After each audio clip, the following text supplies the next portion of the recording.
Here we go. I already pressed record. It's already happening. Here we go. It's good that you're drinking, Uh-huh. so you can say later, I don't know what I was talking about, I was drunk. This is a combination of liquid courage and truth serum. So I think this will be the first in channel history. I think this is the first time I've done this. I'm going to start this video with a disclaimer. The disclaimer being, if you are a Kanye stan and you're the type of person that gets mad when someone criticizes Kanye's music, if you're the type of person that takes it personal when someone talks down on Kanye's music, you might not want to watch this video. Actually, you don't want to watch this video. I will do my best to be not just gonna talk shit, right? I'm not gonna do that. But you're probably not gonna like what I have to say. If I were to describe Donda by Kanye West, I would use 3 words, and those 3 words would be tedious and boring. That is how I feel about Donda. I'll just kind of go through my experience. Obviously, the initial reaction, which you guys saw, honestly, I felt like started out pretty well. You know, I came in kind of excited, and I felt like I was open-minded. And as the album progressed, and I started to realize nothing was going to really happen from song to song to song, I kind of started to get bored, as you guys saw. And then the very next listen was Saturday morning. So I do my reactions on Friday. Saturday morning, it's still Christmas vacation. My family's asleep. I get up, I put on my headphones, put on some vidya. I'm like, all right, gonna play some games, chill games. I'm gonna listen to Donda again and just see how it sounds. Now I'm a little familiar with the album. And I listened to it that second time Saturday morning, and I realized at the end, I was bored. I was bored pretty much the entire time. And so I started thinking, okay, what is the deal? Like, what is not clicking with me in this album? And I realized pretty quickly, it's the production for me. The biggest flaw of this album isn't the runtime. It isn't necessarily that it seems like it's kind of meandering. Some of you were nice in that you sent messages talking about the theme. I was off on the theme. I thought it was going to be more about Donda. It's not about her necessarily. It's more like what she taught Kanye, what she stood for. That makes more sense. I can hear that now off of a couple more listens. It's the production. And, you know, I was like, okay, well, what's the deal with the production? I realized mostly it's just the beats to me feel fairly flat.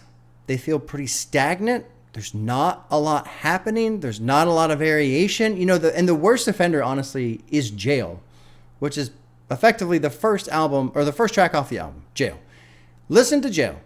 It is 4.5 minutes of exactly the same beat.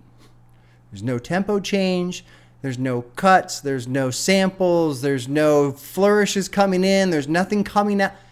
It's exactly the same for basically 4.5 minutes. And then at the end, a little bit of drums, and it's over. It's the production. When I listen to this song, and this is what I've got a bunch of notes. I'll get into it here. But when I was getting messages from the fans of the album, people were pretty upset. Like, Bob, what are you talking about? Like, there's great production on this. Like, and you know, for example, a lot of people pointed me to what was it? Heaven and Hell. Yes, the beat, the production on Heaven and Hell is good. It is solid. Yeah, it builds up, it develops, and it drops, and does all. Yeah, it's also 14 minutes in.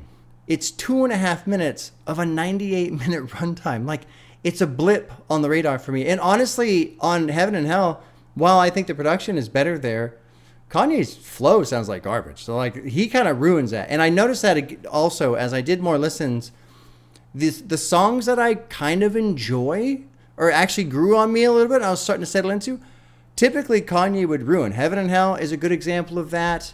What's another one? Believe What I Say. Actually, Kanye doesn't necessarily ruin that specifically, not him. I like the production on that. But then it gets to the end where the guy is essentially speaking to Kim Kardashian or effectively, and it's like, okay, I just want to skip the rest of this. I don't want to hear this crap.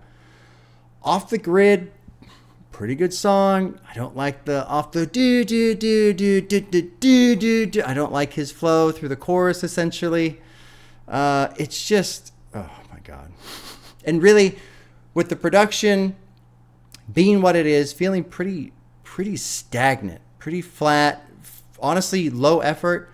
As I was listening to this again, I was like, this feels like a posthumous release album. Where the artist dies and either the record company wants to squeeze more money out of it or the estate wants to squeeze more money out of it. And they go, okay, guys, we got all these songs that were hidden away in the vault. And now we're going to release it as this new album and blah, blah. And everyone goes, yeah, it's kind of good.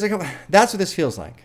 This, to me, feels like an album where these are songs that were almost good enough to be on other albums.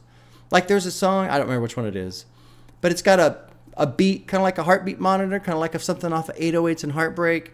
There's another couple, I should have written it down. I didn't write it down. Basically, as I'm listening, I'm at work or I'm driving, I'm trying to get more time in. It feels like leftover Kanye songs. And I think I say the production, but really that's the crux of the whole issue for me is Kanye is a producer. It's nice that he's rapping on Off the Grid. And, there are other times when he is rapping too. And I'm kind of getting all over the place. The truth serum's already kicking in. I'm going to hold Kanye to a standard that is essentially equivalent to the music Kanye has made. He's made some incredible songs. And while it's true that there are albums of his that I'm not a huge fan of, that's what's kind of cool with Kanye. Everybody has like their favorite albums and the list is always different than, their top 5 or whatever. But every album, regardless if it's my favorite or not my favorite, there's a couple songs on there like, yeah, this song is fucking amazing. Oh, this song is so good. Donda has none of that.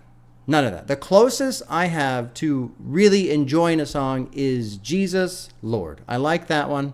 I like that one quite a bit. I feel like, I don't know what it is with that one. I think Kanye is being pretty open, pretty emotional, like in a vulnerable sense on that track. I like the beat. I like the vibe that he's created there. That's about it. Life of the Party is good, of course. And that's the problem. It's 98 minutes of me going, yeah, this is okay. Yeah, this is okay. It just doesn't click. Now, something that was interesting, and I'll just share this for everybody who is watching in terms of like the two camps, the people who really like Donda and the people who are like, no, this is mid as fuck, right? I noticed that the people who were fans of the album that were messaging me and chatting with me a bit, it seemed like in general, those people paid attention to either all or some of the listening party events and the performances that went with the release of Donda. And that makes sense. Because Kanye is more than just a producer or a rapper. He is an artist in the broad sense. He's great with visuals. He's great with themes. He's great with capturing vibes. Like, he can do the whole thing. And so I can see how if you did watch the listening parties or the live performances or whatever it was that was associated with the rollout, in seeing the visuals going with the music, how that would add to the music. So that makes a lot of sense. I don't recall anybody telling me, oh yeah, I even watched all the listening party stuff and I'm still not into it. I don't think I ever saw any message like that. It was all basically the people who love it. The listening parties were a big part of that experience for them. Obviously, I didn't see the listening parties. I didn't watch that stuff, so I don't have that experience. What else do I have? I think that's really it. I mean, oh, good. I'm 9 minutes in, so I don't have to. I don't feel like I have to keep going on. Yeah, it's way too long. There's hardly any highs for me, and again, there's no lows. It's a weird album, and I was laughing a bit when I was driving home today from work and trying to get a couple more listens in on some songs because I was like, I think I finally get it. I think I finally understand why people are so upset by the term mid and why that word is so offensive.